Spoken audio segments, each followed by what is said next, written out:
Oi, pessoal, boa noite. Estão me escutando bem? Então, eu sou formada em biotecnologia pela Universidade Federal do Rio Grande do Sul.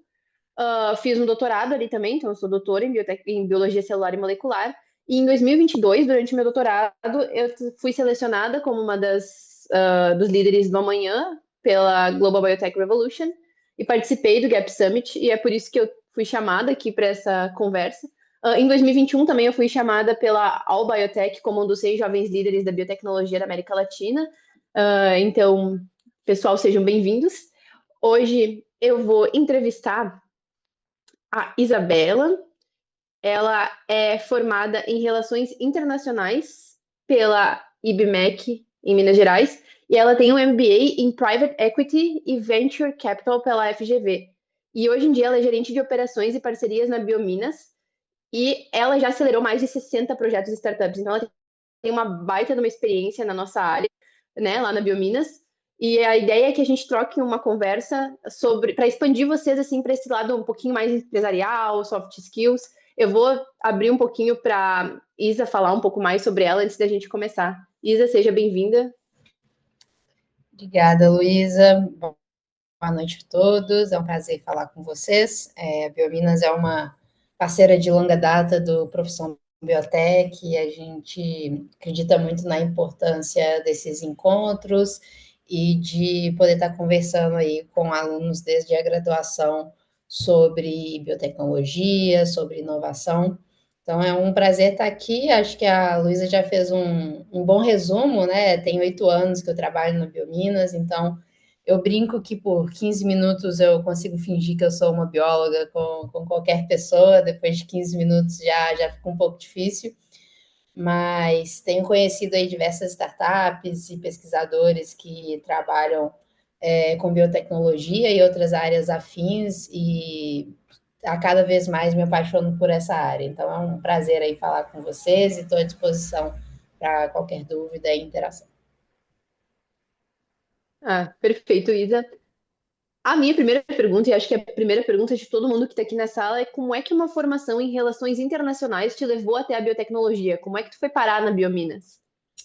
Foi assim, algo muito aleatório mesmo, porque foi através de uma vaga de estágio. Então, na verdade, eu comecei como estagiária na Biominas, e relações internacionais é uma área muito dinâmica. Então, a gente, basicamente, quando se fala de RI, muita gente vai pensar na parte diplomática ou vai pensar na parte de comércio exterior, mas esses campos eles são um pouco limitados, principalmente em Belo Horizonte, então não tem exatamente tantas empresas assim trabalhando nessas áreas.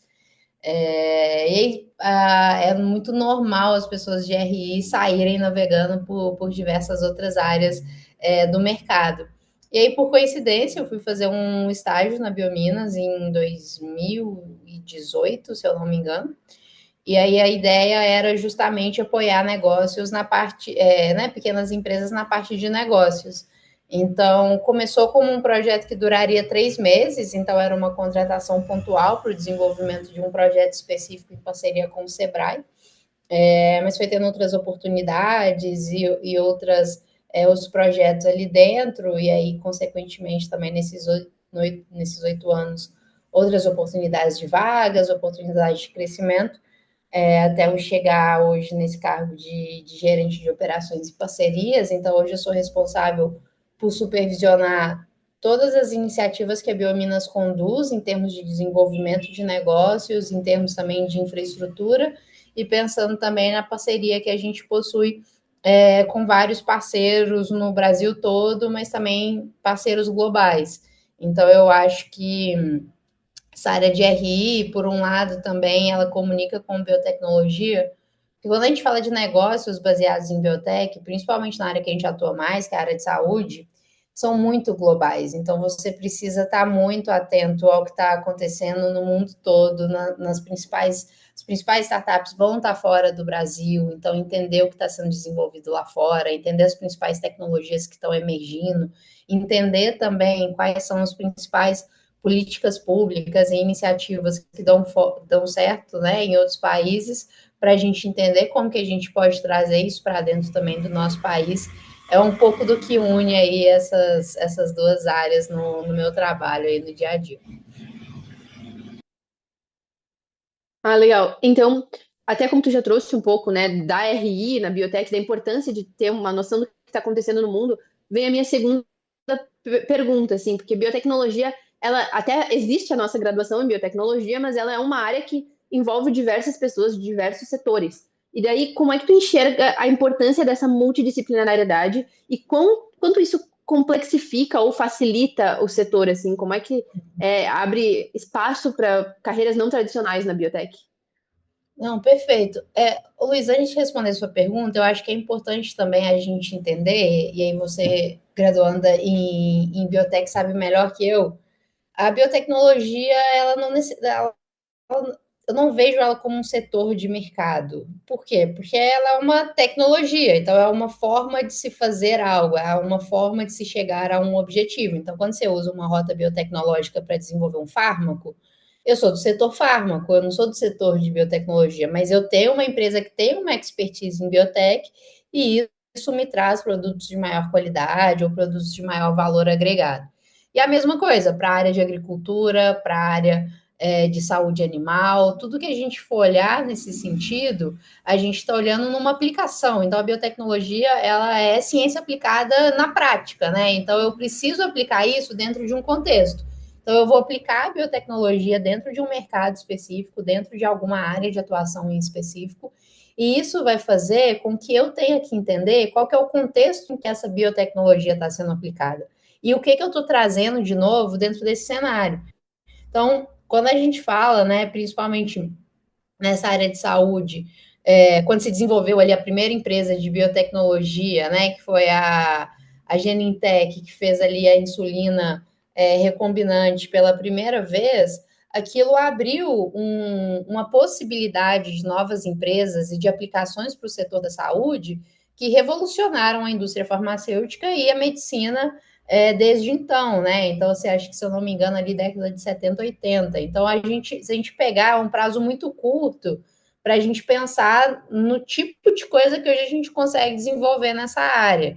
Então, assim, cabe muito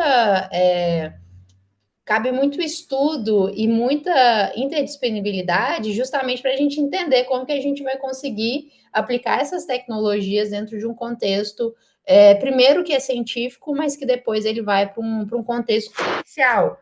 E hoje a gente está vivendo aí talvez aí uma nova revolução, né, junto das tecnologias digitais, inteligência artificial. Eu me lembro que eu fui há alguns anos num laboratório que é coordenado por um brasileiro em San Diego, na Califórnia, e ele falou comigo, e ele é biólogo, e ele falou comigo assim: olha, hoje tem mais engenheiro no meu laboratório do que biólogo. Hoje a gente trabalha muita engenharia dentro da biotecnologia e dentro da biologia. Então, vai se tornando uma área cada vez mais multidisciplinar. E aí, claro, tem a multidisciplinariedade quando a gente está falando de áreas tecnológicas, que aí são super importantes, né, no sentido de desenvolver tecnologias mais robustas. Então, trabalhar com engenheiros, com biólogos, com farmacêuticos. E aí depois existe a outra área, que é você trabalhar com outras pessoas, né, como eu, que são da área de negócios, e de outras áreas relacionadas à administração e tudo mais, que são pessoas que às vezes vão ter um olhar em relação a como que isso pode ser melhor aplicado no mercado, e aí a gente vai entrando em várias premissas de como que a gente pode desenvolver uma tecnologia em um produto, né? Porque muitas vezes também esse é termos que se confundem, mas que não são sinônimos. Então, eu desenvolver uma tecnologia não quer dizer que eu já tenho um produto. O produto, ele usa uma tecnologia, mas ele vai ter outros componentes provavelmente em cima dele. Então, você criar isso também de uma forma efetiva vai exigir pessoas de backgrounds muito diferentes também, para montar aí seja uma startup ou um projeto de sucesso. Então, assim, é muito importante que os times consigam ser colaborativos nesse sentido. E não necessariamente você também precisa dominar tudo, né? É praticamente impossível, na verdade, que isso aconteça. Então, cercar aí de pessoas de outras áreas é muito importante. eu vou aproveitar o teu gancho, que tu até falou de cercar de pessoas de outras áreas, porque na formação em biotecnologia, dentro das universidades, a gente recebe uma formação bem acadêmica. Não é uma formação voltada a negócios, a mercado. A gente não tem esse olhar de desenvolvimento de produto, nosso foco é desenvolvimento de tecnologia. E aí eu queria ver contigo dicas para a gente que está aqui em formação, especialmente o pessoal que está nos assistindo, que está mais no início de carreira, como é que esses novos futuros cientistas podem se abrir mais para colaborar com profissionais que nem tu e que nem todos os engenheiros e todo esse ecossistema? Como é que a gente pode fazer para, se de repente eu, na minha pesquisa, já trazer ela com uma visão mais de produto e menos de tecnologia, ou de ambos, assim? Eu acho que assim, não tem muito um jeito só de fazer isso e nenhuma forma correta. Eu acho que tem se intensificado cada vez mais esse ecossistema de inovação dentro das universidades. É claro que tem algumas que já vão ter isso mais aquecido, outras ainda numa fase mais inicial. Mas eu acho que é muito importante você buscar. Primeiro, eu acho que é o que já todo mundo já está fazendo, espaços igual a Profissão Biotech oferece, que justamente tenta fazer conexão com pessoas que já estão no mercado, que tentam trazer pessoas que já passaram por algum tipo de experiência, para que vocês possam ter uma ligação com essas pessoas. Eu acho que esse é um primeiro passo. Então, assim, é muito uma criação de comunidades, né? Então, você precisa encontrar essa comunidade dentro da sua universidade, dentro de onde você está, para que isso possa ir te conectando naturalmente com outras pessoas. É muito difícil a gente que trabalha com desenvolvimento de negócios, talvez a coisa mais difícil é auxiliar numa formação de time, porque é quase que um casamento, né? Apesar que tem casamentos arranjados que funcionam, mas assim, você conectar duas pessoas, esperar que elas criem um negócio e que isso dê certo é muito difícil, são muitas variáveis envolvidas.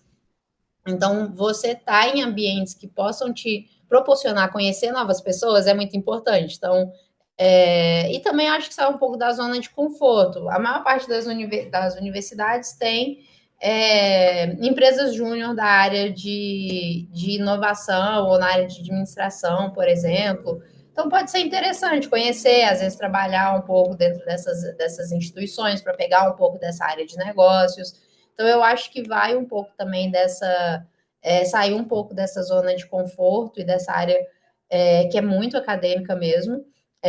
Mas eu não sei, eu tenho visto realmente muitas universidades querendo trazer disciplinas de inovação, de empreendedorismo. Eu acho que isso também ajuda a proporcionar um ambiente um pouco mais acolhedor nesse sentido e buscar esses outros parceiros para a gente conseguir ter uma conexão aí real com as pessoas e ir se desenvolvendo. Mas é com o tempo mesmo. Não acho que é algo que aconteça da noite para o dia. Vou até compartilhar aqui que eu participei da empresa júnior da biotecnologia lá da minha universidade durante a graduação. E, gente, fica a recomendação. Também depois, na pós-graduação, procurei a incubadora empresarial lá da minha universidade, do centro de biotecnologia, né? Mas cada universidade vai ter diversas incubadoras, vai ter um centro de inovação. E tive minha própria startup de biotech também. Então, gente, é essa a dica, é esse o caminho mesmo. Agora eu vou passar para uma parte da conversa um pouco mais focada em competências que a gente precisa ter, porque além de contatos e de se inserir nesses meios, eu sinto que a nossa graduação ela é muito técnica, e o que é ótimo, a gente sai excelentes cientistas, mas parece que falta algumas outras habilidades e para que a gente chegue lá, para que a gente vire empreendedor e desenvolva produtos. E eu queria saber, na tua opinião, quais competências seriam interessantes assim para a gente já começar a trabalhar e desenvolver ao longo da nossa carreira para que a gente tenha uma carreira mais versátil, para que a gente chegue lá.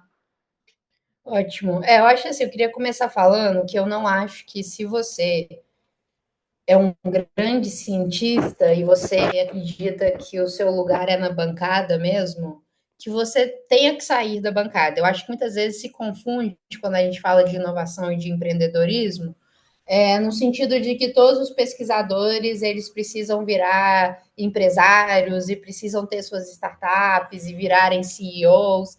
Eu acho que essa é uma primeira assim barreira de comunicação e de entendimento que a gente tem que quebrar, né? Tá tudo bem você querer ser um grande pesquisador de bancada e ser a pessoa técnica e a pessoa de tecnologia, na verdade, de uma empresa, que não precisa ser a sua também, você pode ser essa pessoa na empresa em outras startups, ou você pode fazer isso em grandes empresas. O grande problema é que a gente não tem tantas oportunidades assim no Brasil, justamente porque a gente é um país que faz muito pouco P&D.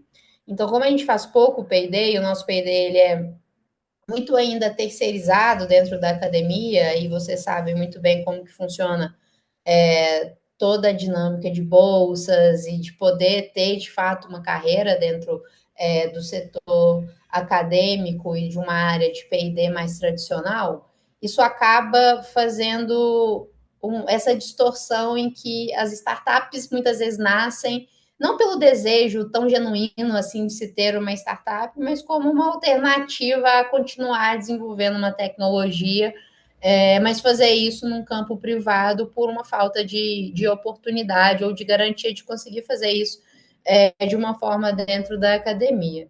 Então, eu acho assim, o primeiro ponto é, se eu sou essa pessoa, se eu sou essa pessoa de tecnologia, técnica de bancada, tem duas opções. Tem a opção de seguir uma carreira acadêmica, que não vou falar tanto dela, eu acho que vocês sabem desses desafios. Existe o caminho de ir para grandes empresas. Aí são poucas oportunidades, são poucas empresas, mas existem. E também acho que está em crescimento. E aí, nesse ponto, o que eu acho que é o mais importante? E que é um desafio muito grande de quem vem da academia? A parte de gestão da qualidade. Dentro da universidade, a gente está muito acostumado a fazer os nossos experimentos de uma forma que não vai ser aceita em nenhum ambiente industrial. E isso exige, muitas vezes, o pesquisador mudar o jeito que ele sempre fez alguma coisa. E ele precisar se adaptar dentro de uma rotina que está ali dentro, que está dentro de uma área de prestação de serviço que precisa seguir normas da Anvisa ou normas do MAPA, né? A Anvisa vai ser bem mais complicado se forem para a área da saúde, mas mesmo assim, quando a gente está falando de alimento, quando a gente está falando da área de agricultura e agro no geral, tem normas de qualidade que a gente tem que entender. Então, eu acho que, assim, esse é um campo que tem muita oportunidade, que as empresas buscam, que é difícil de contratar. Então, ele tem um caminho relativamente seguro para se pensar em desenvolvimento de carreira, gestão da qualidade, toda essa parte relacionada a regulatório, porque isso é sempre necessário e sempre se precisa de gente boa que entenda disso. Então, eu acho que esse é um gap aí que a gente ainda tem na nossa educação, e aí não só no curso de biotecnologia, mas realmente de todos os afins, talvez só farmácia, que seja um curso que já aborde isso mais naturalmente, mas é uma área que tem muita oportunidade. Então, eu acho que se aprofundar em conhecimentos regulatórios é sempre algo bem positivo em termos de empregabilidade. Existe um outro ponto, que aí é mais ligado à inovação, que é justamente esse perfil de pessoas que acreditam de que realmente têm vontade de ser, de fundar uma startup, de trabalhar em inovação, de desenvolver tecnologias inovadoras. O primeiro ponto é justamente fazer aquela primeira distinção que eu falei. Eu sou uma pessoa mais de tecnologia ou eu estou descobrindo em mim habilidades de um administrador, de um empreendedor? E isso a gente vê muito. Às vezes vê uma pessoa super de bancada, nunca teve experiência nenhuma, não tem nenhum curso, não tem nada, mas ali no mundo real começa a ter as experiências e começa a ter que se virar. E às vezes viram ótimos empreendedores e ótimos administradores. Aprendem, fazem curso, aprendem errando, vão se cercando de pessoas que elas conseguem aprender, e aí vai de tudo, né? Você tem que aprender um pouco de finanças, você tem que aprender sobre gestão de pessoas, você tem que aprender sobre investimento, você tem que aprender sobre regulatório. Então, o CEO ele de uma startup ele vai ocupar um lugar que é muito legal, mas que é também de muito desafio, porque você acaba tendo que se desdobrar em mil para aprender um pouco de cada coisa e conseguir tomar decisões assertivas. Quando você não é essa pessoa e você não se descobre essa pessoa na jornada, é importante você achar alguém que cumpra esse papel dentro do seu negócio, e tá tudo bem você ser, por exemplo, o líder de tecnologia, ser aquela pessoa que vai estar mais responsável pelo desenvolvimento tecnológico. O grande erro é quando essa pessoa tenta fazer as duas coisas ao mesmo tempo. Então assim, eu acho que talvez isso dure um ano, bem no comecinho da startup, mas a longo prazo isso não é sustentável, porque você vai precisar ter é alguém que vai focar no desenvolvimento tecnológico, que é muito difícil, que também vai exigir de você aprender coisas que você não aprende, porque também, à medida que vocês vão sendo cada vez mais especialistas, mestrado, doutorado, pós-doc, por aí vai, vão tendo outras áreas que vai depender também de você entender um pouquinho, porque o desenvolvimento tecnológico ele nunca vai ser também tão isolado assim dentro da sua área. Ele vai começar a te exigir conhecer sobre outras coisas, né? Então, formulação farmacêutica, por exemplo, eu vou ter que aprender imunologia porque eu preciso saber como que uma coisa afeta outra coisa. Então, aí vão N possibilidades. Então, eu acho que assim, é importante vocês entenderem, à medida que o tempo vai passando, porque também não adianta ficar pensando antes da hora, porque à medida que a gente vai tendo as experiências que as coisas vão ficando mais claras, mas é se entender em algum desses perfis e entender quais são essas habilidades que a gente tem que ir desenvolvendo e fazer isso à medida que a gente vai crescendo na nossa carreira.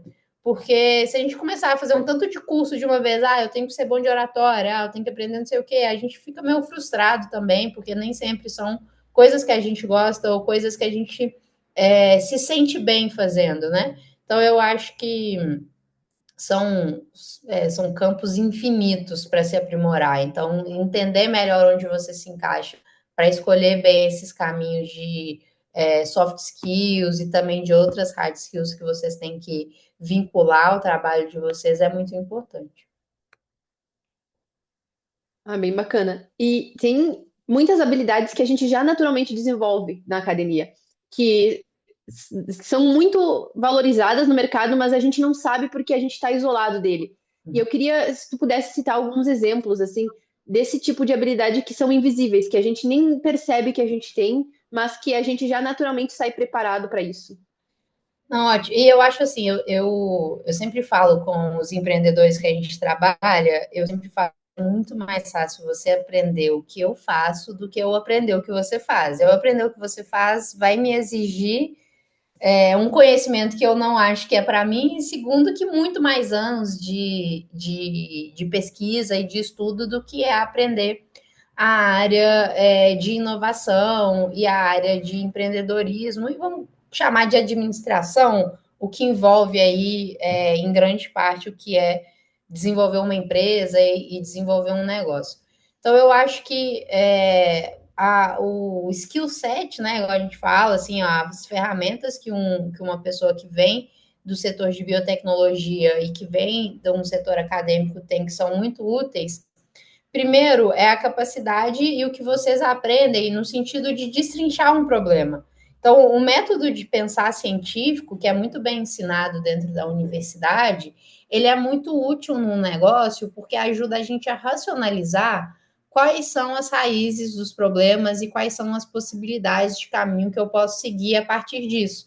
Então, você olhar pelo método científico, né? E aí, num sentido mais simplório da palavra mesmo, no sentido de entender causas raízes, entender consequências, entender mecanismos de funcionamento, e trabalhar em cima de evidências, né? Isso é super útil quando a gente está falando de negócios. E é algo que cientistas e pesquisadores, no geral, já sabem fazer e já tem isso dentro da sua rotina. Eu acho que a capacidade também, e aí eu acho que o curso de biotecnologia, ele tem uma coisa muito legal, que nesse sentido acho que parece com relações internacionais também, é que vocês, 5 anos o curso? Depende, acho que sim, depende do lugar. O nosso É. também é 4 ou 5, mas nesses 4 ou 5 anos, você vê muitas áreas diferentes, justamente por isso, né, como a biotecnologia ela pode ser aplicada hoje em praticamente qualquer área possível, você consegue aprender muitas coisas diferentes. E esse tipo de aprendizado em que você consegue tirar uma coisa de um contexto e aplicar ela em outro contexto, muitas vezes é daí que surge a inovação.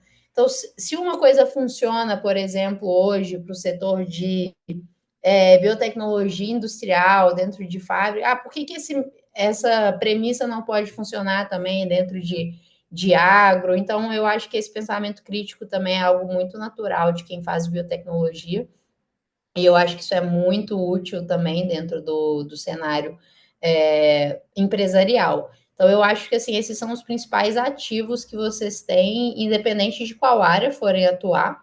E isso consegue também se desdobrar num ensinamento aí para desenvolvimentos de tecnologia, que também é muito importante. Nossa, bem legal. Tu traz uma outra visão, assim, para a galera da academia, do quão bom é essa multidisciplinaridade. Porque muitas vezes, eu lembro disso quando eu estava na graduação, a gente se pergunta por que que a gente está estudando tanta coisa tão diversa. E aqui a Isa traz toda uma nova visão sobre isso. Olha como é positivo a gente saber muito, um pouquinho de tudo, ao invés de muito de uma coisa só. E isso até ajuda a fomentar a inovação. E aí eu vou trazer a conversa agora um pouco mais para a inovação no geral, assim, para essa parte do setor de biotecnologia no Brasil e no cenário. Então a gente passou um pouco por como é que a gente se insere na carreira, né, como é que a gente se insere no mercado, como é que competências a gente precisa ter.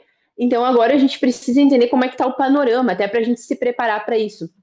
E aí a minha primeira pergunta é quais são os principais forças e gargalos assim das empresas que vocês têm acelerado aí na Biominas, dos projetos, assim, quais são as principais dificuldades, o que, que o pessoal tem que ficar atento, assim, tanto a nível, pode ser a nível de ciência, quanto a nível de mercado mesmo, assim, de biotecnologia. Não, legal. Eu acho que é importante também a gente dividir e entender também os diferentes níveis que a gente vai ter de empresas e startups. Existem empresas que trabalham com premissas de biotecnologia e que trabalham no campo das ciências, que são muito bem sucedidas e que não fazem inovação. São empresas que muitas vezes trabalham com, ultimamente, né, desde a pandemia ficou muito forte técnicas de biologia molecular, por exemplo, a área de genética é uma área que cresce muito também em todos os setores. Então, quando a gente olha para a saúde humana, quando a gente olha para a área de saúde animal também, principalmente para animais de corte, a gente tem uma crescente muito grande de genética. A gente vai ter também muita prestação de serviço baseada em conhecimentos científicos e que você consegue ofertar uma gama de serviços para nichos de mercado, né? E isso é uma forma de se empreender ou de buscar um mercado de trabalho nesse sentido. Então, aí, e tem muitas, e às vezes é engraçado, e tem mais uma também, que é, por exemplo, trabalhar com produtos de laboratório. Então, assim, empresas que fazem distribuição hoje, por exemplo, de produtos de fora e que representam empresas de fora vendendo kits, vendendo os produtos que vocês usam no laboratório, mas que também laboratórios clínicos usam, que hospitais usam. São empresas que não estão fazendo inovação, mas que trabalham com ciência e que muitas vezes são muito bem sucedidas, que conseguem ter ótimas receitas, que os sócios conseguem ter ótimos lucros em cima disso. Então, eu acho que tem um primeiro campo que é a expansão também, à medida que a indústria cresce, como que essas empresas de pequeno e médio porte também vão surgindo como uma oportunidade. Então, assim, nem tudo que uma empresa baseada em ciência tem que ser uma empresa inovadora. Esse eu acho que é um primeiro ponto. E essas empresas, elas muitas vezes, elas vão ter o quê? Um desafio que muitas vezes elas são fundadas por cientistas, então essas pessoas elas têm que aprender a tocar um negócio no dia a dia.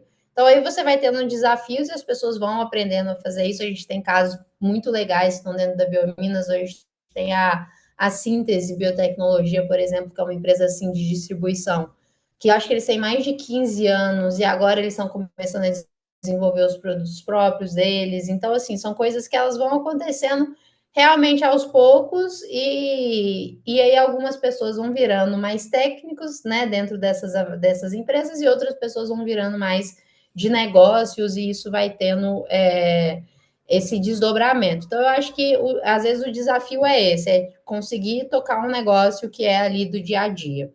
Existe um outro grupo de empresas que são empresas inovadoras, mas que não são o que a gente chama de deep techs, né? Eu acho que deep techs é um termo também que a gente tem falado muito dentro da área de inovação, tem tido muitos eventos, a gente tem muitos relatórios e programas voltados para deep techs.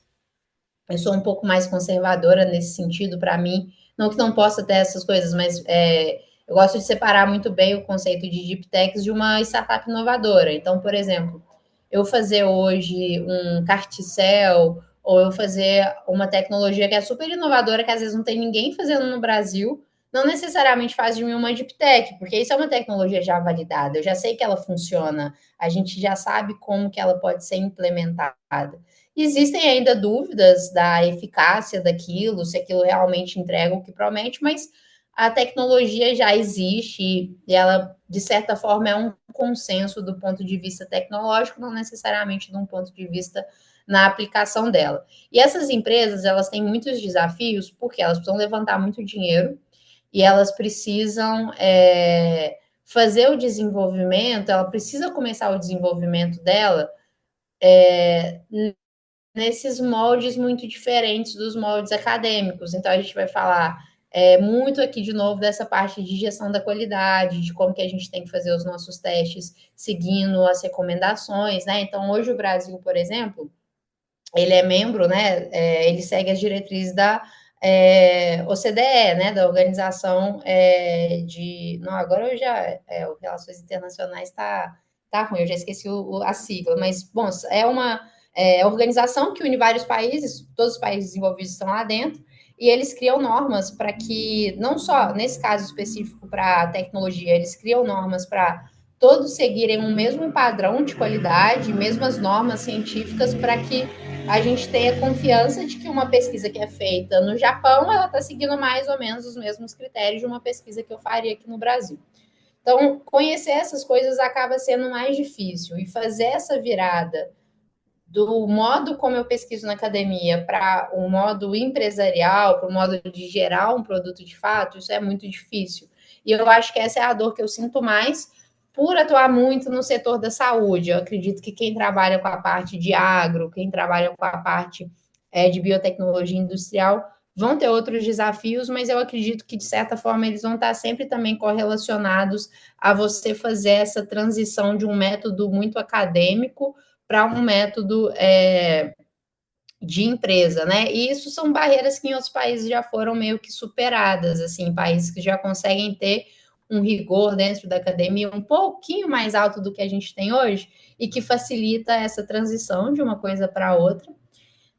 Mas o grande desafio realmente muitas vezes vai estar em captar o dinheiro necessário para fazer as coisas também na forma como elas devem ser feitas. E quando a gente está falando de deep techs mesmo, que são empresas que estão fazendo umas tecnologias que você nunca, que não existe ainda no mundo, né? Então, assim, uma deep tech realmente deveria ser algo que está na fronteira do conhecimento científico.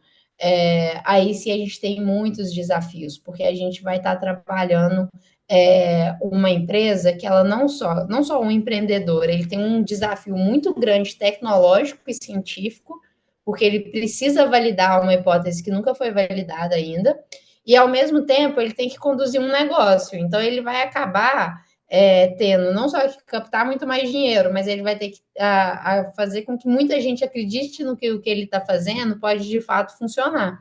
Então você acaba tendo que criar uma série de habilidades para além da habilidade científica para você conseguir alcançar os seus objetivos. Então, assim, por isso que acaba virando uma coisa quase que impossível de se fazer sozinho. Então, assim, a Biominas, a gente não trabalha com um projeto que é de uma pessoa só, porque a gente sabe que não é possível de se desenvolver dessa forma. Então, eu acho que o desafio muitas vezes é esse, né? E 90% do motivo de uma empresa dar certo ou errado vai ser o time que ela conseguiu construir. Agora, na tua fala, tu comentou do financiamento dessas empresas de inovação, né? Que elas têm que captar muito recurso. Como é que é esse cenário de captação de recursos no Brasil atualmente? Ele é feito de maneira pública, maneira privada? Existe interação? Como é que é isso? Olha, a gente tem um momento assim inicial da pesquisa em que ela vai ser, não só no Brasil, no mundo todo, ela vai ser. Eu vou só pegar um slide aqui que eu tenho um resumo dessa escada de investimento. Mas ela vai ser no mundo inteiro financiada pelo governo. Eu acho que a gente também tem muita uma mística, assim, porque como muita coisa de biotecnologia, de inovação vem dos Estados Unidos, a gente acredita que tudo lá é feito pelas empresas privadas e que as coisas lá é tudo capital de grandes empresas. Isso não é verdade, apesar de ter muito mais dinheiro de investimento empresarial do que no Brasil, grande parte do investimento tecnológico ele é financiado pelos governos no mundo todo. E isso acontece porque o momento inicial de desenvolvimento de uma tecnologia, ele é tão arriscado que do ponto de vista financeiro de uma empresa, ele quase nunca vai fazer sentido de você investir. Então, por exemplo, um caso que a gente gosta muito de falar é o da Moderna, né, que fez a primeira vacina de mRNA. A Moderna foi financiada pelo governo americano por 10 anos, assim, 10 anos recebendo dinheiro do governo americano, recebia também muito dinheiro privado de investidores, mas recebia muito grant americano, e aí a curva dela de despesa, né, do dinheiro que ela perdia, era bem assim, aí tem a pandemia, ela faz uma curva gigantesca. É claro que nem toda empresa vai ter um evento tão catastrófico igual uma pandemia para poder fazer uma curva tão rápida, mas no geral tende a ser mais ou menos igual a esse gráfico aqui que eu estou mostrando para vocês. Então, a startup, ela vai surgir principalmente uma de tecnologia em biotecnologia, que é algo que demora a ser desenvolvido, ela tem um tempo longo em que esse momento aqui, ó, ela está tendo lucro, ela está tendo prejuízo, ela não tem lucro. Então, aqui a corda, né, a linha dela aqui de profits, ela é negativa e ela não tem nenhuma receita, ou seja, ela está num momento em que ela só queima dinheiro e ela, muitas vezes, uma empresa de biotecnologia, ela vai ser vendida sem nunca ter emitido uma nota fiscal, porque você vai fazer uma transferência de tecnologia depois que você consegue chegar num nível de desenvolvimento robusto. Então, o que acontece? Esse primeiro momento, que é o que a gente chama, principalmente até uma prova de conceito robusta, normalmente você vai ter 100% de financiamento governamental. No geral, ninguém vai colocar dinheiro em nada que não tenha uma prova de conceito muito robusta. E isso pode isso pode significar coisas diferentes para áreas diferentes. Então, se a gente está falando, por exemplo, de uma área que você pode fazer uma testagem mais de mundo real, então, por exemplo, agricultura. Agricultura eu consigo fazer melhoramento genético, eu consigo fazer fertilizantes, eu consigo fazer 1 milhão de coisas que eu consigo testar, fazer uma prova de conceito real, no sentido de que eu testo ali no campo e vejo se aquilo funcionou ou não funcionou e faço um experimento em cima disso. Saúde humana, não, eu vou testar primeiro em células, depois eu vou passar para animal, aí depois eu tenho que passar para animais num sentido com boas práticas de laboratório, então isso vai me exigir. Então, cada área vai exigir um nível de prova de conceito diferente.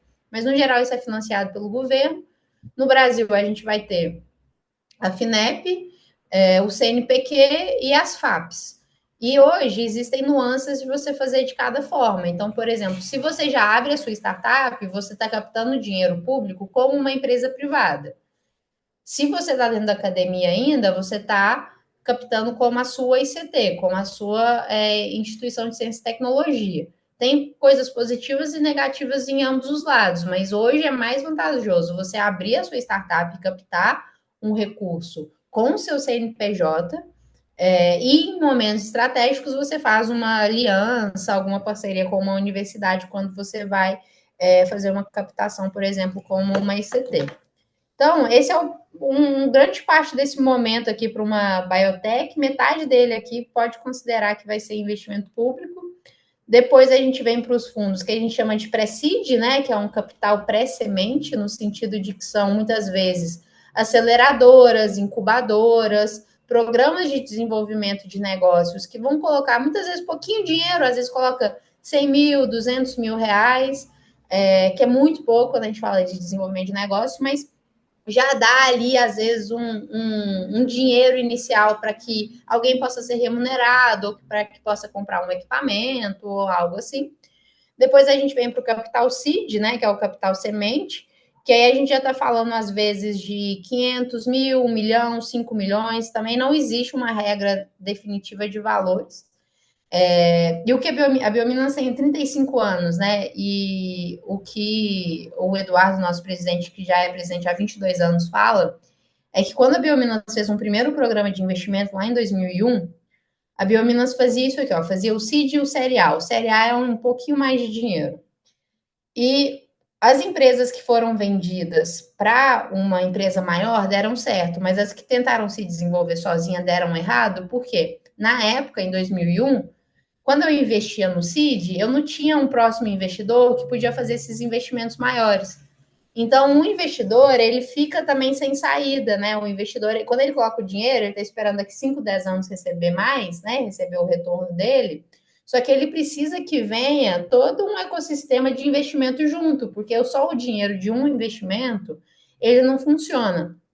Então, hoje, uma sorte que a gente tem, não uma sorte, né? Mas um desenvolvimento que tem acontecido é justamente da gente ter mais fundos do que o que a gente tinha antigamente. Essa imagem ela está um pouco defasada, já tem alguns fundos aí que mudaram, ou novos também que não estão aqui, mas hoje a gente já tem um pouco mais desse ecossistema construído no Brasil. Então, fundos aí de 100 milhões, de 20 milhões, de 200 milhões, que conseguem aportar em diversas empresas dentro dessa jornada.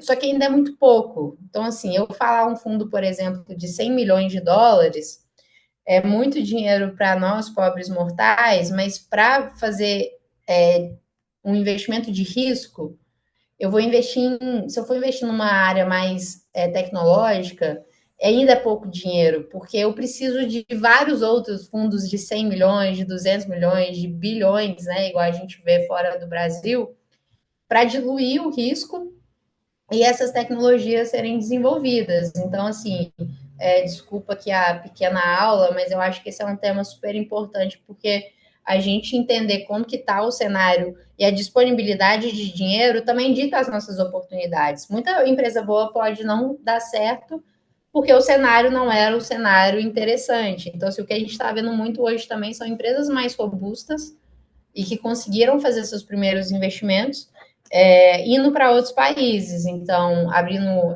a empresa nos Estados Unidos, um lugar também que puxa qualquer empresa que queira ir para lá, basicamente, é os Emirados Árabes. Então, muita gente vai para os Emirados Árabes para abrir empresa, porque lá tem investimento.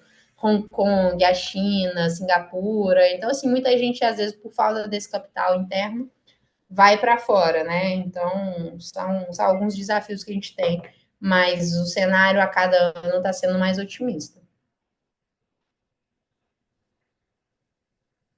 Qual seria o teu conselho, assim, para uma pessoa que está saindo agora da faculdade e quer criar sentido de financiamento mesmo? É começar, então, a criar o seu CNPJ, ir atrás de financiamento público, e procurar uma Biominas, uma aceleradora, uma incubadora? Qual seria, assim, o caminho passo a passo, assim, para essa pessoa? É isso mesmo, assim, eu acho que buscar esses espaços de inovação, tipo Biominas, hoje tem a Emerge também, que trabalha com biotecnologia, o ILINCA, as próprias, algumas universidades têm programas de incubação hoje que são muito bem estruturados, então, busquem esses lugares para você fazer parte. E, assim, tem uma questão que é um pouco difícil de se avaliar, mas que é assim, cara, vale a pena mesmo o produto que eu estou desenvolvendo? Porque às vezes, esse é um problema, assim, a gente conhece muita. É a realidade, assim, a cada 10 startups que nascerem, eu acho que de biotecnologia, 9 vão morrer. Então, eu acho que a gente precisa. Por quê? Primeiro, porque é muito difícil. Segundo, que é muito dinheiro. E terceiro, que exige um mercado no Brasil que ainda não é tão aquecido assim. Não é realmente uma área em que a gente vê os maiores investimentos. Então, normalmente, são coisas muito boas que vão para frente. A ciência tem que ser muito sólida. Todos os investidores, todas as grandes empresas que eu converso, todo mundo fala, tem que ser uma ciência muito boa. Tem que ser uma coisa de realmente nível de qualidade global, para fazer sentido você colocar dinheiro a partir do risco existente e a partir de outras oportunidades que existem no mundo, né? Então, eu acho que existe um momento de avaliação que ele é para além do hype da palavra e para além da animação de você com sua própria empresa, com sua própria ideia, mas que é talvez uma avaliação mais fria do cara, tem mercado para isso? E assim, tem muita coisa, por exemplo, que surge no Brasil, é muito comum. Startups e pesquisas em doenças negligenciadas. Super importante. Seria ótimo, eu acho um absurdo a primeira vacina de dengue que entrou no Brasil ser de uma japonesa e não de uma empresa brasileira. Assim, é ridículo esse tipo de coisa acontecer, mas acontece, é a realidade. Então, assim, não dá para brigar demais também com a realidade. Então, eu estou fazendo algo que tem mercado, as pessoas colocam dinheiro nisso. Se eu for fazer parceria, eu vou fazer com quem? Então, eu acho que o primeiro passo é esse, para ninguém se frustrar também e para ninguém criar uma expectativa em cima de algo que provavelmente não vai acontecer. Então, acho que o primeiro ponto é esse, uma dica um pouco deprimente, mas eu acho que é necessária. A segunda é buscar esses espaços que oferecem esse tipo de ajuda e as oportunidades de financiamento público, que isso é um jeito de você diminuir o seu risco também. Você não gastar o seu próprio dinheiro, né? Às vezes todas as economias que alguém fez em cima de algo tão arriscado. Então, hoje as FAPs, né? Então, Minas FAPEMIG, São Paulo FAPESP, por aí vai, a maior parte delas tem linhas de financiamento para empresas iniciais de cientistas. O melhor que tem é a FAPESP, não tem jeito. Tem gente que abre de outros estados, abre empresa em São Paulo, porque a linha de financiamento que eles têm, né, que é o PIP-FAPESP, não existe comparação no Brasil. Porque linhas maiores, tipo FINEP, aí já é mais para empresas de um momento um pouquinho depois, assim, um pouco mais estruturadas. Então, eu acho que as FAPs são esse caminho e fazer também de novo essa avaliação, né? Eu estou na Paraíba, eu estou no Mato Grosso.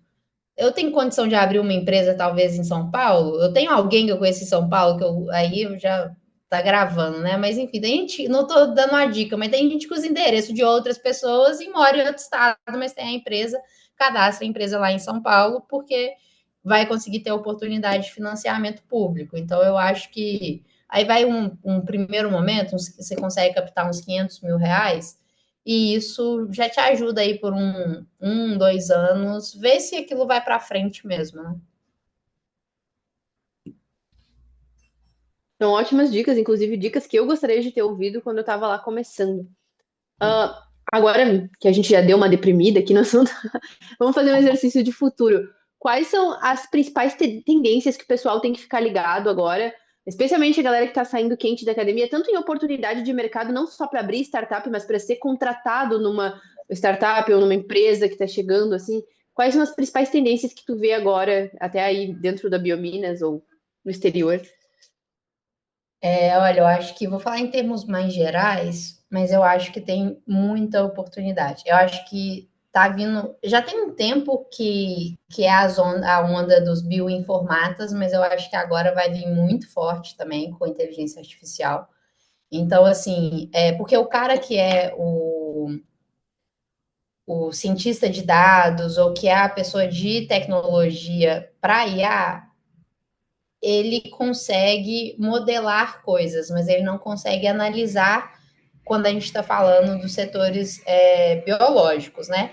Então, bioinformatas, eu acho que vai ser cada vez mais buscado, e eu acho que empresas que são da área farmacêutica ou que trabalham com as linhas indústrias, todo mundo que trabalha de alguma forma com algum produto biotecnológico, que não trabalha hoje essa área de bioinformática, vai ter que começar a trabalhar. Porque os softwares vão ficando cada vez melhores, as análises vão ficando melhores e a exigência do mercado vai aumentar também. Então, eu acho que essa área é uma área que está bem atrativa. Essa área de gestão da qualidade também para a indústria, independente de qual indústria que seja, também é muito boa. Agora, quando a gente está falando de tecnologia, é isso, assim, a gente está sempre alguns anos atrás dos grandes países desenvolvidos. Então, o que está acontecendo na China, nos Estados Unidos, o que a gente está vendo acontecendo lá vai chegando aqui aos poucos. Então, isso por um lado é bom, porque a gente tem o tempo de se preparar, né? E isso vai dando para a gente um pouco de dica do que vai estar o mercado daqui a alguns anos aqui. Então, essa área de inteligência artificial ligada com o setor biológico, eu acho que isso é fantástico, assim, do que pode ser feito. Na área farmacêutica, que eu posso falar que eu conheço mais, a gente tem perspectivas tanto para quando a gente fala de medicina personalizada, ou seja, hoje eu consigo analisar os dados de uma pessoa, né, os dados biológicos de uma pessoa, de uma forma que 20 anos atrás não tinha como fazer.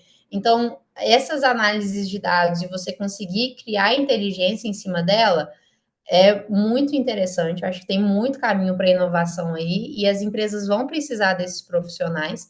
E aí vem de novo nessa questão. Não é só eu saber tudo sobre um assunto, mas é como que eu correlaciono várias coisas e como que eu vou interpretar isso dentro de um cenário real. Né? Então, assim, a inteligência artificial ela faz grande parte do trabalho, ela faz o trabalho de processamento, mas ela não vai fazer ainda. A inteligência não é inteligente ainda, então a inteligência ela tem que vir da pessoa. Então, esse é um ponto super interessante. Eu acho que tem muito caminho para se explorar. Tudo que é personalizado, então, nutrição personalizada, medicina personalizada, como que eu posso melhorar o desempenho das coisas em geral, sempre também um caminho, porque o mundo está buscando sempre otimização. Então, como que a gente otimiza fertilizantes com nanotecnologia, por exemplo? Isso é algo que já vem acontecendo há alguns anos, mas que tem também essa capacidade de crescimento. E na área de saúde, assim, tudo que vocês imaginarem é, é possível de se trabalhar, porque a saúde é talvez a área que investe muito em inovação, mas é a última que inova, porque demora para você implementar as coisas, né? Então, eu acho que tem muita oportunidade nesse sentido. Eu acho que é muito importante, se você vai entrar numa área mais técnica, a pós-graduação ainda é muito. Eu vi que tem uma pergunta ali da Ana Beatriz, né, sobre conseguir um cargo de P&D recém-graduado.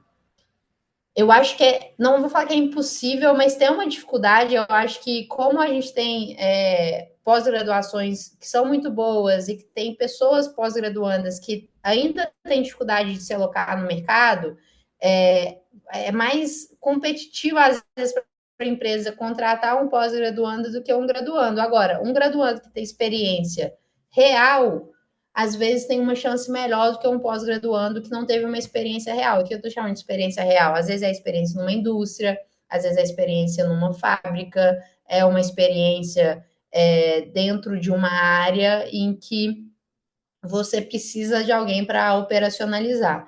Mas eu acho que a pós-graduação é muito importante quando a gente está falando de tecnologia, porque esse conhecimento não tem como conseguir tanto em outros lugares. E o outro ponto eu sou da área científica, mas eu não tenho essa aptidão para bancada ou para pesquisa científica.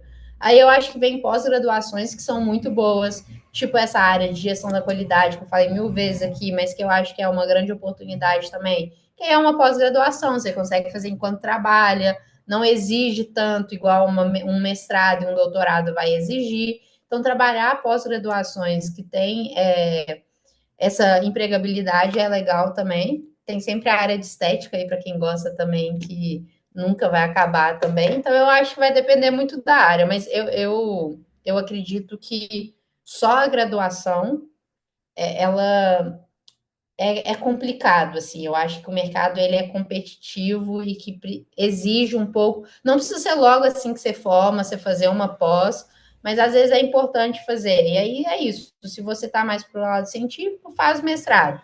Se você quer mais uma coisa pragmática, vai para uma pós-graduação e muitas vezes já é o suficiente. Conheço pós-graduando de gestão da qualidade que ganha muito mais que professor de universidade concursado. Bacana, muito boas dicas para o pessoal. Eu vou encaminhar agora a nossa conversa mais para uma parte final, E, na verdade, até para poder abrir espaço para a galera conversar aqui no chat. E aí, o que eu queria saber é qual foi o melhor conselho que tu já recebeu de alguém e que continua guiando a tua carreira até hoje, assim. Um conselho que tu gostaria de ter recebido mais cedo e que, assim, ó, foi game changer e que tu quer dar aqui, compartilhar com as pessoas. Olha, é difícil, mas eu acho que eu vou falar um que eu falei aqui, assim, quando a gente está trabalhando com tecnologia,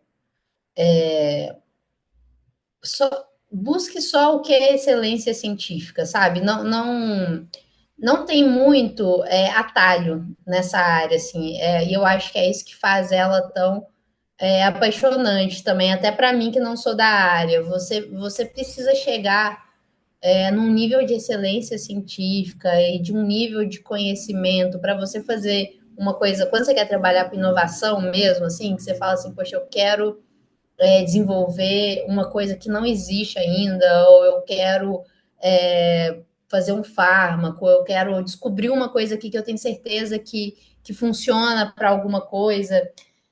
Cara, isso é muito difícil de você chegar nisso.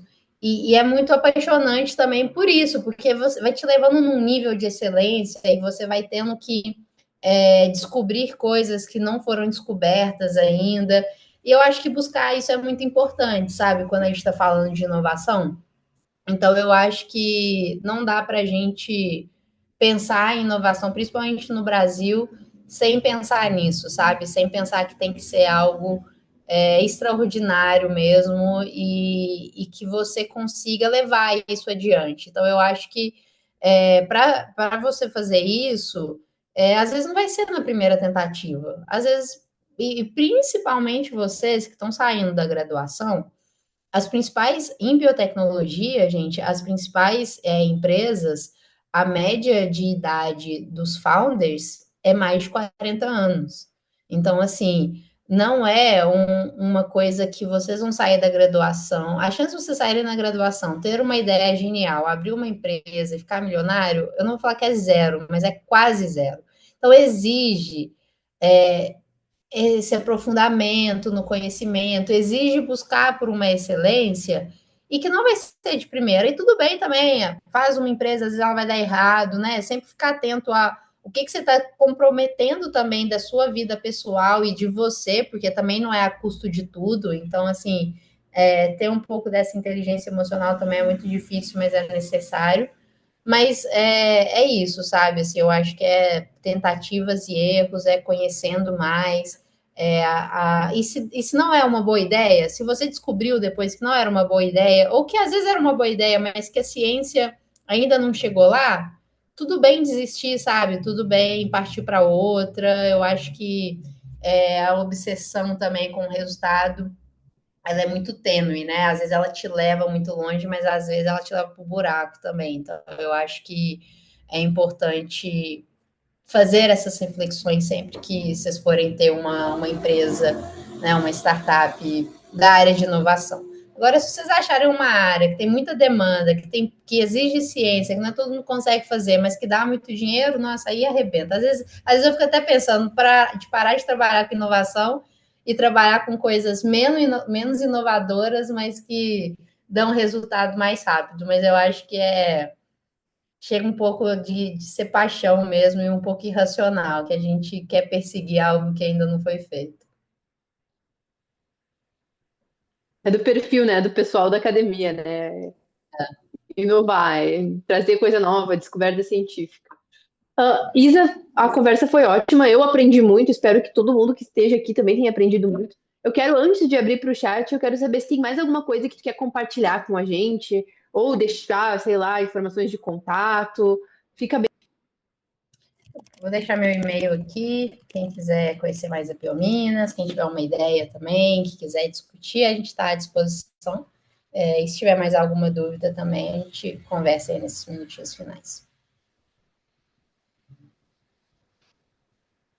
Então era isso, pessoal. Vocês têm alguma coisa que vocês querem saber da Isa? Podem encher o nosso chat aqui, que agora eu vou começar a prestar atenção. Eu não estava olhando o chat antes. Ou talvez não.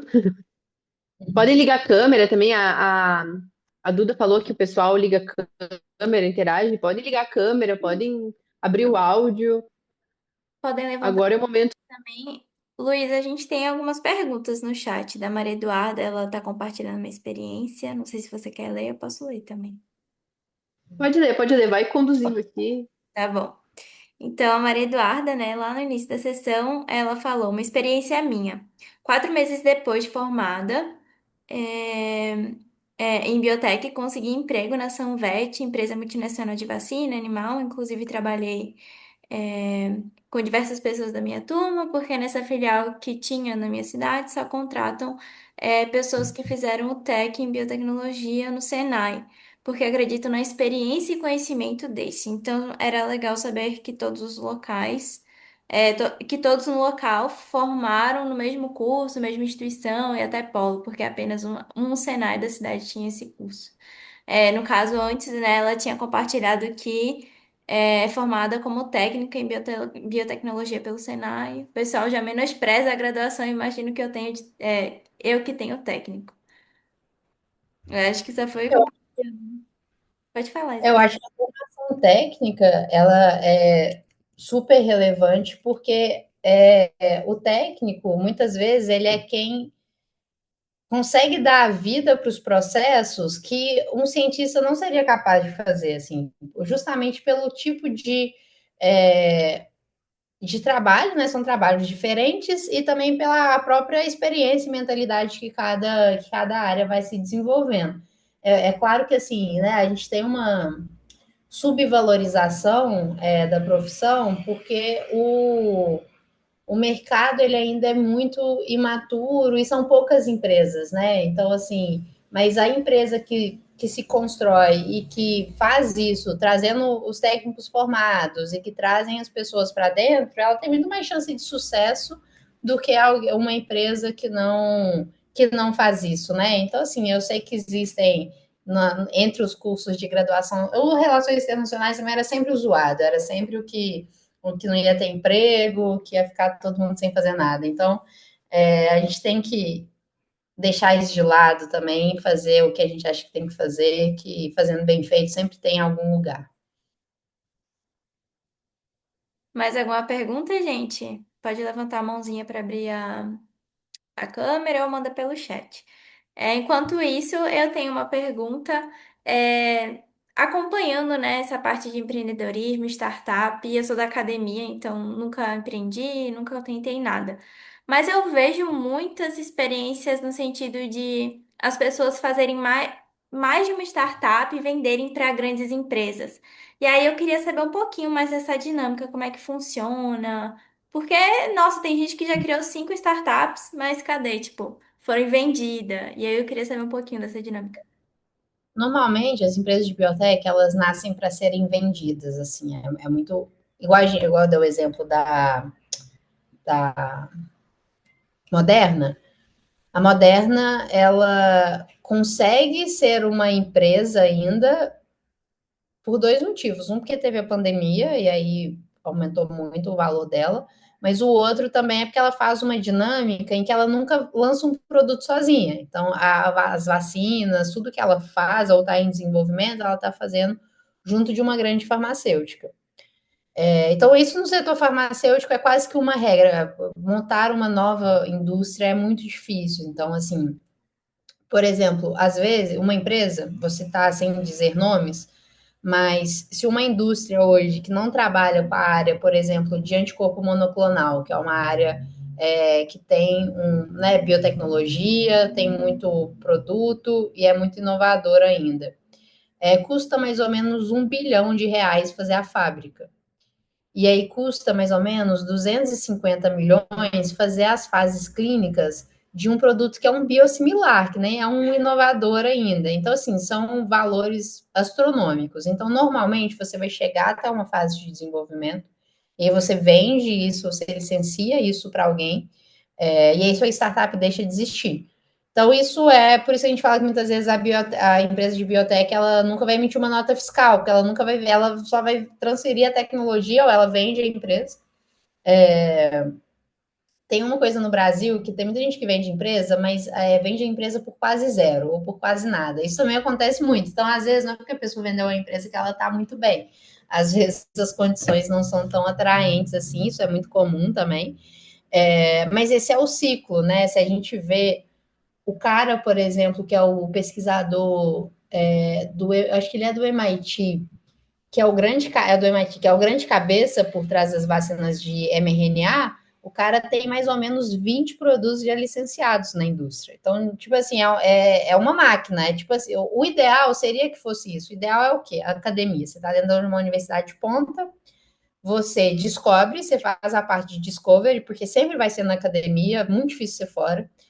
Faz o descobrimento daquilo, você faz os primeiros testes, isso vira uma spin-off, porque ele quer captar mais dinheiro, aí você faz os testes pré-clínicos, e aí quando você vai entrar nos humanos, aí você começa a usar acordos com grandes farmacêuticas. Esse é a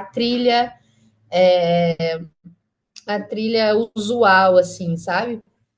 Aí vai mudar. Agro é um lugar que dá para você abrir a empresa. Se você está fazendo fertilizante, está trabalhando com engenharia genética de alimentos, dá para ter uma empresa. O investimento inicial é menor. A área de agro, de saúde animal, você também acaba seguindo igual a farma tradicional, sabe? Então, costuma ser esse o caminho. Agora, o negócio é você transferir uma tecnologia que dá muito dinheiro para a empresa, porque às vezes não dá também. E aí, como você vive depois de royalties, né? O seu royalty pode ser muito baixinho ou pode ser muito alto, aí vai depender do quanto que aquele produto foi bem sucedido. É interessante, interessante essa parte. Vou ler outras duas perguntinhas aqui do chat. É, essa é da Clara Beatriz. Como você acha que podemos criar mais confiança no nosso conhecimento de graduação e ir trabalhar em uma empresa? Estudo biotech, minha grade na universidade é muito voltada para academia, então me sinto um pouco insegura em ir para a indústria. Isso é muito comum. E eu, como estudante de biologia também, por exemplo, e agora biotech na pós-graduação, a gente também sente, né, esse sentimento, é bem compartilhado. Assim, eu acho que a confiança, ela vem da experiência, né? Então, quanto mais a gente se coloca nessas novas situações, mais fácil vai se tornando para a gente. E aí isso vai dando a gente confiança. Tem gente que sabe fingir muito bem, tem gente que às vezes está muito inseguro, tá com medo, mas está fingindo bem. Tem gente que já não tem tanto esse perfil, mas eu acho que é tentar, sabe? Eu acho que assim. O que não dá para fazer é não buscar as oportunidades porque a gente está com medo ou porque a gente acha que não vai ser o suficiente. Então, eu acho que tentar, e às vezes é isso, começar com a escola, com a empresa júnior, porque a empresa júnior é ali um mini campo de teste sobre como trabalhar numa empresa. Esse é um caminho, ganha um pouquinho mais de confiança. Quando a gente faz estágio, por exemplo, a empresa ela não deveria, pelo menos, e não vai, no geral, exigir de você uma grande maturidade, um grande conhecimento. Então, eu acho que aproveitar, buscar estágios. Mas eu não quero trabalhar na área. Não tem problema, faz o estágio no que tem, a opção. E aí você aprende um pouco ali, e quando surgir uma oportunidade do que você realmente quer fazer, você consegue buscar isso de uma forma com mais confiança, né? Então, eu acho que assim, no começo, a gente não escolhe muito, a gente faz o que dá para fazer, vai ganhando a confiança em cima disso, e aí uma hora as oportunidades que a gente gostaria mais que aparecessem, em algum momento vai chegar, sabe? O Alec também fez uma pergunta. Dentro da graduação, quais soft e hard skills, assim como projetos de extensão e outras atividades extracurriculares, você acredita que são essenciais para as pessoas que têm como objetivo atuar na indústria ou área acadêmica quando se formarem? Nossa, esse é um ponto super importante. Ia ser até uma pergunta minha. Olha, eu acho que a hard skill principal é o que vocês já estão estudando. Então, se aprofundar cada vez mais na parte científica, na parte técnica. A soft skills, uma coisa também que eu acho que é muito legal, existem muitos fóruns que discutem tecnologia e tendências para cada segmento. E tem coisas que são nacionais e internacionais. Eu recomendo muito que vocês vão para as referências internacionais. Então, até nisso vai uma rádio importante. Eu acho que, assim, eu sei que existem condições sociais que muitas vezes ditam quem consegue falar inglês ou não, ou quem aprendeu inglês cedo ou não. Mas nessa área é muito difícil não falar inglês e crescer, porque você precisa, as referências são todas lá fora, os grandes eventos são lá fora, as grandes empresas são internacionais, então à medida que você vai crescendo, você vai precisando conseguir se comunicar, não precisa ter o inglês mais lindo e perfeito do mundo, mas é saber se comunicar, saber se entender. Eu acho que isso é um ponto super importante quando está indo para essa área de indústria e a área acadêmica. E então, assim, se inteirar dessas coisas que estão acontecendo, sabe? Conseguir conversar não só sobre tecnologia, mas sobre o mercado que você tá querendo ir, isso conta, porque às vezes a gente tem ideia, a gente pode ter muito conhecimento científico, mas se a gente não consegue traduzir aquilo naquele contexto, aquilo fica, não vou falar inútil é muito forte, mas fica muito difícil para a empresa aplicar. Então, você precisa conseguir entender aquele contexto. Então, lendo, estudando, é um jeito de conseguir isso, sabe? Então, assim, eu acho que esse dinamismo é super importante.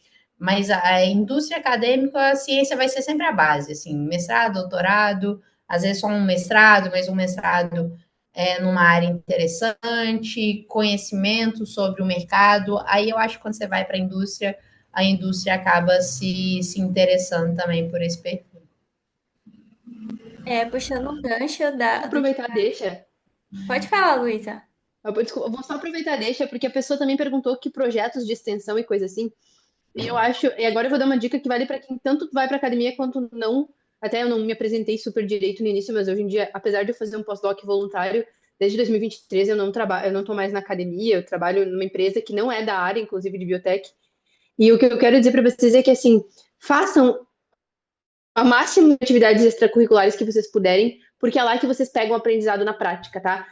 Façam a iniciação científica, entrem na empresa júnior, entrem no centro acadêmico, nos projetos de extensão, escolham as coisas que vocês gostam mais, mas tentem sair da zona de conforto de vocês e aprendam a se comunicar, não só em inglês, mas em português também, tá? Independente de vocês seguirem na academia ou fora dela, tem cientistas que é impossível trocar 3 palavras, assim, a pessoa não consegue não ser técnica. Eu acho que a maior habilidade que vocês podem desenvolver é falar de um assunto extremamente difícil com uma pessoa que não vai entender desse assunto. Tipo assim, como é que eu vou explicar para Isabela o que eu faço no meu laboratório? Se eu começar a falar da heterogeneidade tumoral, dos células, não sei o quê, a Isa vai perder o interesse. E é ela que vai decidir se eu vou ou não ser aprovada lá no Biominas.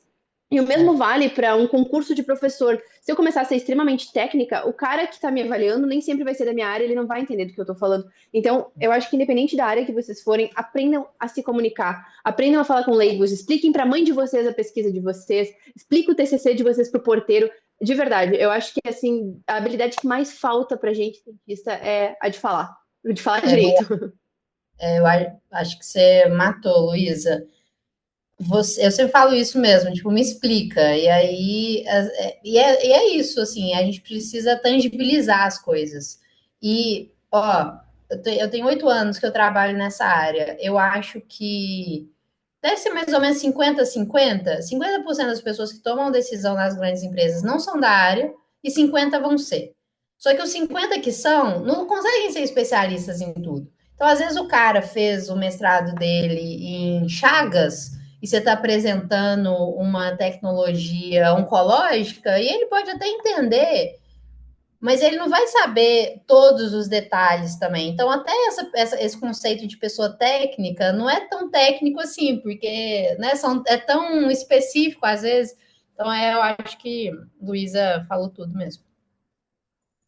Isso, e até uma dica para vocês, como aprender a fazer isso, né?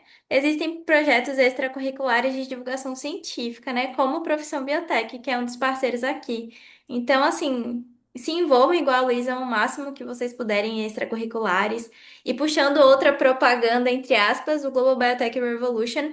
É, como eu conheci o Global Biotech Revolution, eles lançam esses eventos com grants, ou seja, eles te fornecem um financiamento para você ir até lá participar do evento. Então, foi um evento internacional em Cambridge que eu participei, e foi meu primeiro evento internacional. Inglês, super básico, e assim eu fui tentando e aprendendo a me comunicar, né? Então, tem que perder o medo, se inscrever, porque tudo é possível. Tem muitas oportunidades extracurriculares e é um ponto super importante.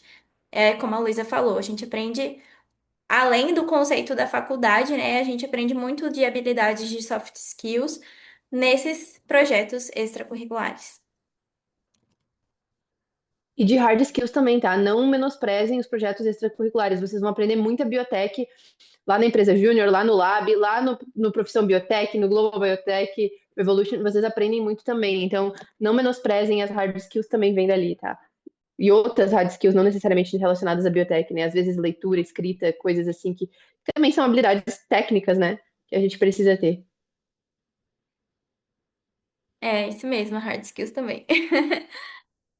Mais alguma pergunta, gente? Só elogios aqui, dicas e discussões. A Isabela ou a Luísa querem compartilhar mais alguma coisa? Ou a gente já pode ir fechando? Acho que só agradecer vocês de novo pelo convite. É sempre um prazer e bom desejo, boa sorte aí a todo mundo nas suas trajetórias. Isso, eu agradeço muito a vocês duas, a gente teve insights maravilhosos. Eu adoro essas discussões que fogem um pouco daquele tradicional de palestra, né, da linguagem técnica. Eu gosto dessas discussões e abertura para o público falar. Muito obrigada mesmo, muito obrigada a todos aqui que participaram, estão acompanhando a gente desde ontem e vão continuar acompanhando. E eu acho que é isso. Bom, gente, de novo, muito obrigada a todos. E até a próxima. Boa noite. Obrigada, pessoal. Boa noite, bom evento. Boa noite.